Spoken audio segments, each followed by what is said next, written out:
Welcome back to the Well Dwellers podcast. I'm Erik Freiburger, and today is going to be a time for me to share a Well Dwellers moment.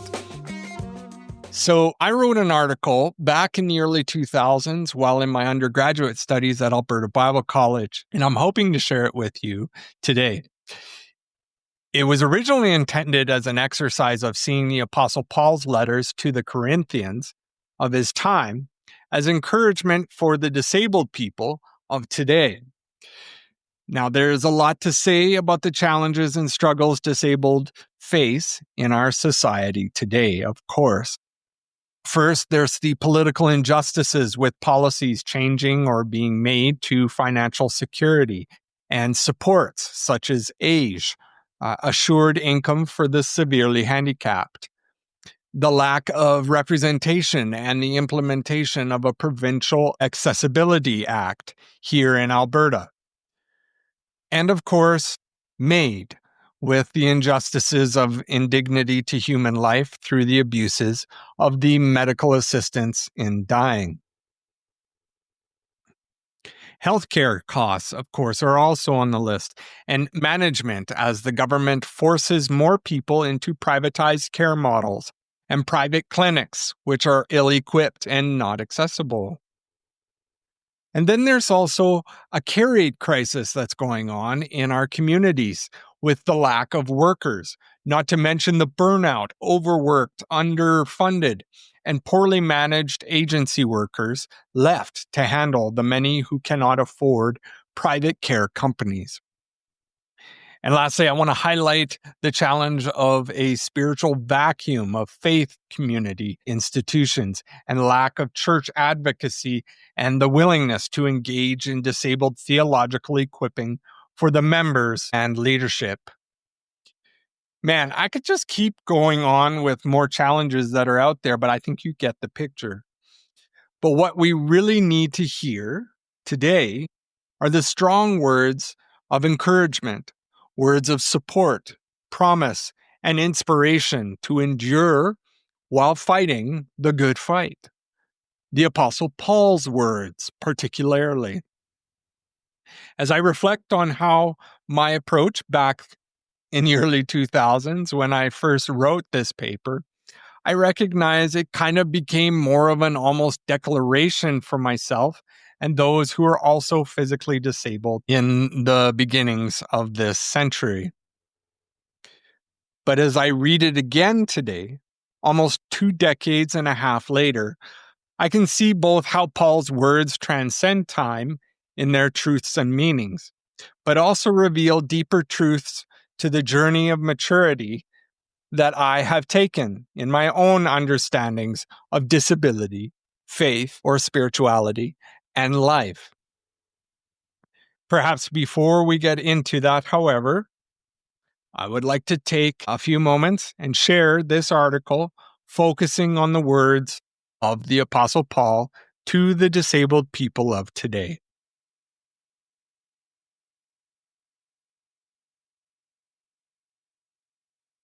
So we begin in the voice of Paul. The physical challenges of this world are far from few as they come to us from all sides. We may face many dangers and challenges by the people and places of this world, but they are no different from the many challenges to which I have faced within my own life. I have traveled many weary miles. I have faced dangers from flooded rivers and from robbers.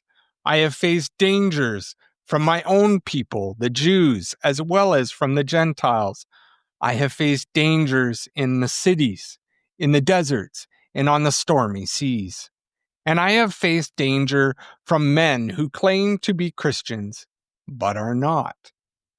Yes, we live under constant danger of death because we serve Jesus, so that the life of Jesus will be obvious in our dying bodies.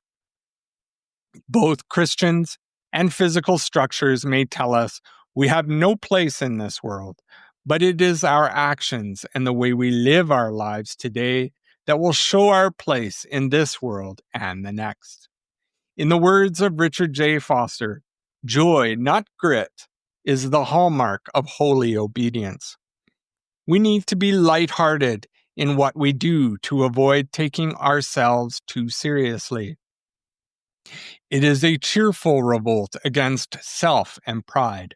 Our work is jubilant, carefree, and merry. Utter abandonment to God is done freely and with celebration. And so I urge you to enjoy this ministry of self-surrender. Don't push too hard. Hold this work lightly, joyfully. The saints throughout the ages have witnessed to this reality. You know, of course, that they are not speaking of a silly, superficial, bubbly kind of joy like that flaunted in modern society.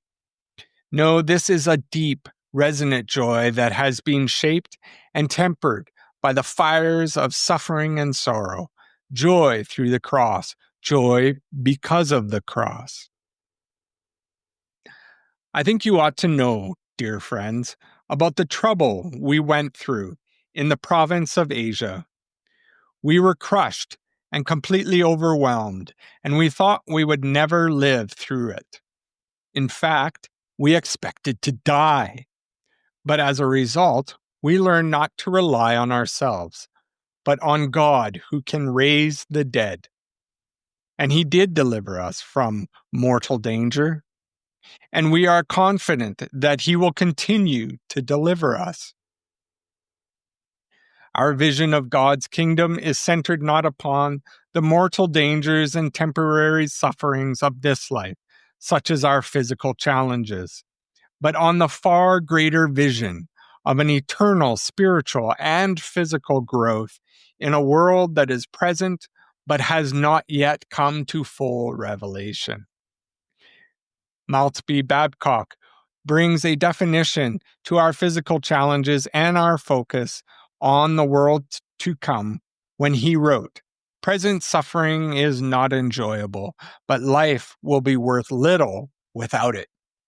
The difference between iron and steel is fire, but steel is worth all its costs. Iron ore may think itself senselessly tortured in the furnace, but when the watch spring looks back, it knows better." David enjoyed pain and trouble no more than we do, but the time came when he admitted that they had been good for him. Though the aspect of suffering is hard, the prospect is hopeful, and the retrospect will start a song if we are the called according to His purpose in suffering. It is easy to become distracted and blinded from this vision when we face our present physical sufferings, but these temptations are no different than those faced by others with unseen disabilities in the world of the physical or spiritual forces. The temptations that come into your life are no different from what others experience, and God is faithful. He will keep the temptations from becoming so strong that you can't stand up against it. When you are tempted, He will show you a way out so that you will not give into it. Our temptations in our sufferings may be different than those faced by those with challenges in a physical or spiritual condition, and so also God's offer of a way out and deliverance will also be different and diverse in nature. However different our salvation is in relationship with Christ, we are still equally united with one another. If one part suffers, all parts suffer with it. And if one part is honored, all the parts are glad. It is in overcoming this temptation to draw boundaries between one another that we see God's kingdom coming to fruition in the unity of our faith as a community that reflects the greatness and power of God in submission to one another's weaknesses and the lifting up of God's empowerment in each one of us.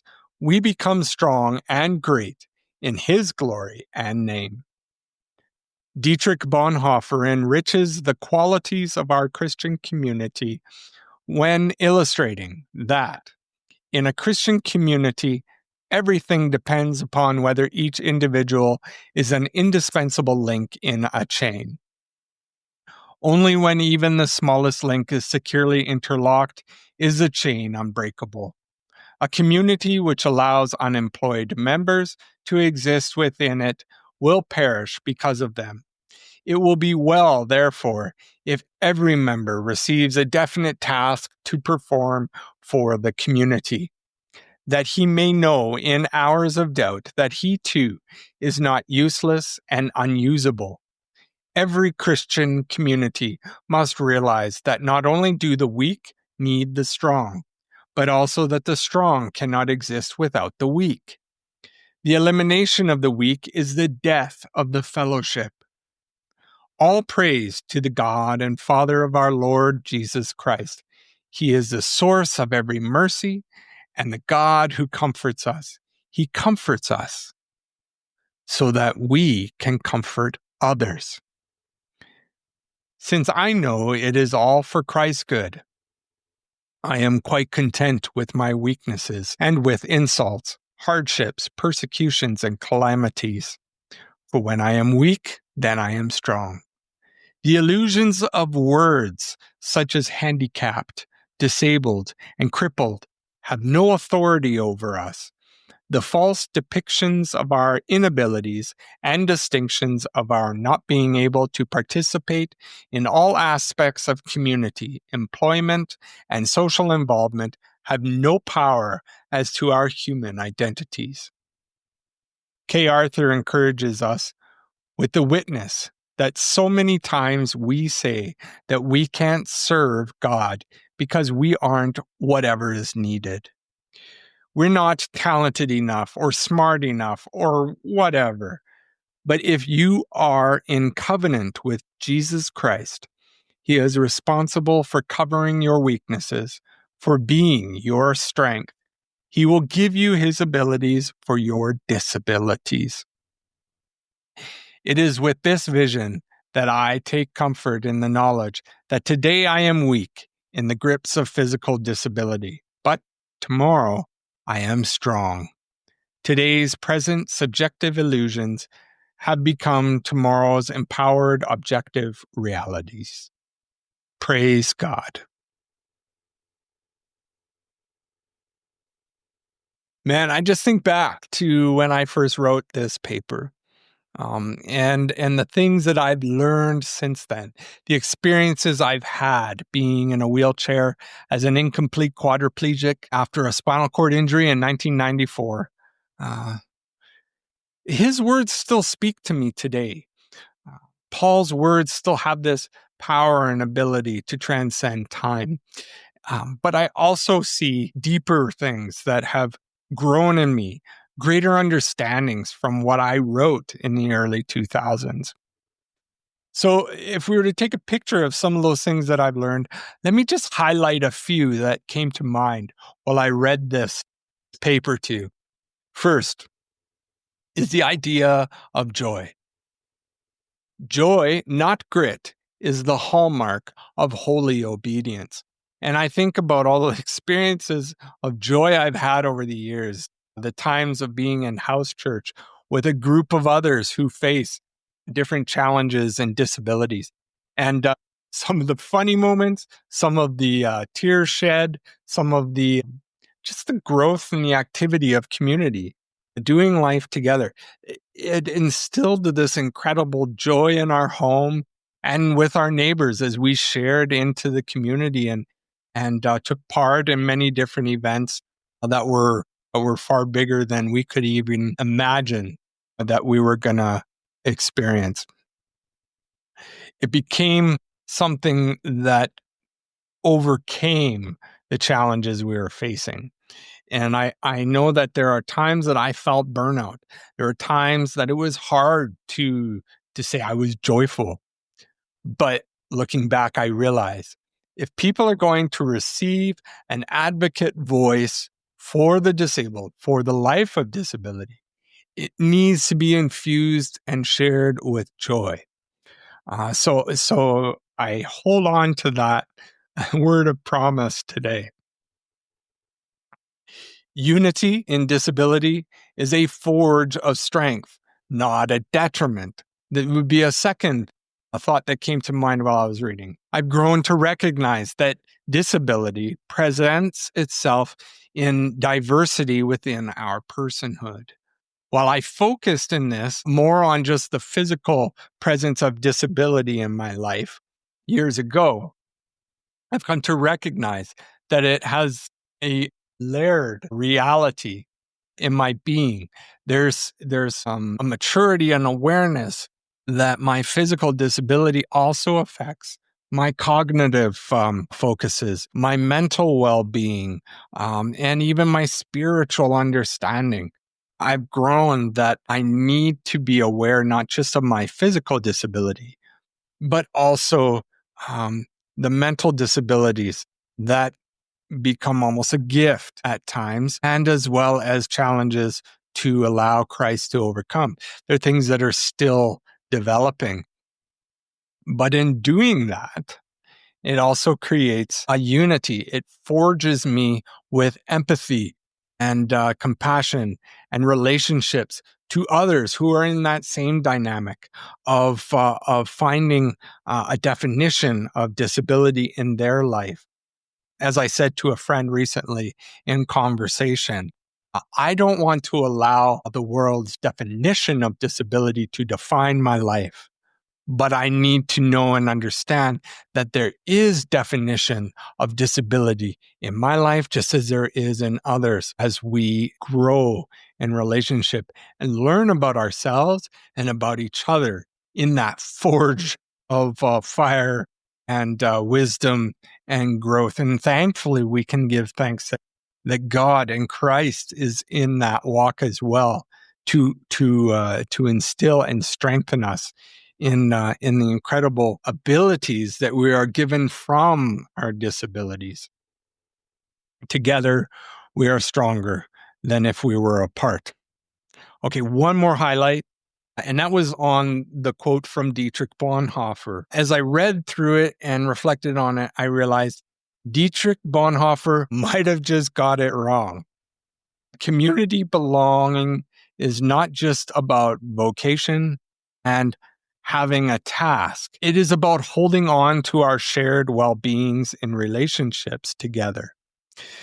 Being in the present with others of all levels of ability brings a person's task into fulfillment as the others find dignity in a shared, caring, living environment together.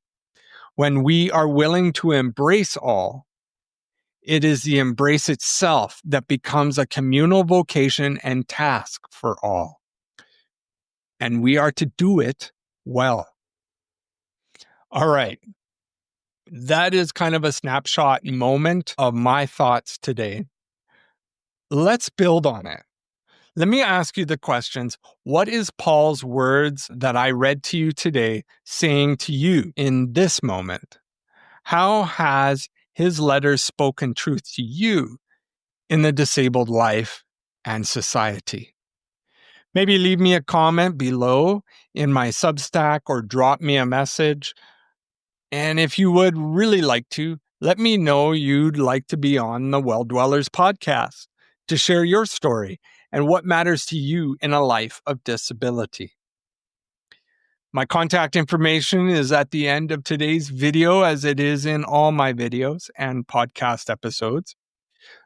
But also feel free to visit at thebottomofthewell.com anytime and join the conversation. I suppose that's it for today's Well Dweller moment. I hope it brings you encouragement. I hope you'd like to share it with others. Click the like button if you'd like. And tell others about the Well Dwellers podcast. I really appreciate any feedback or involvement you would like to have here at the bottom of the well.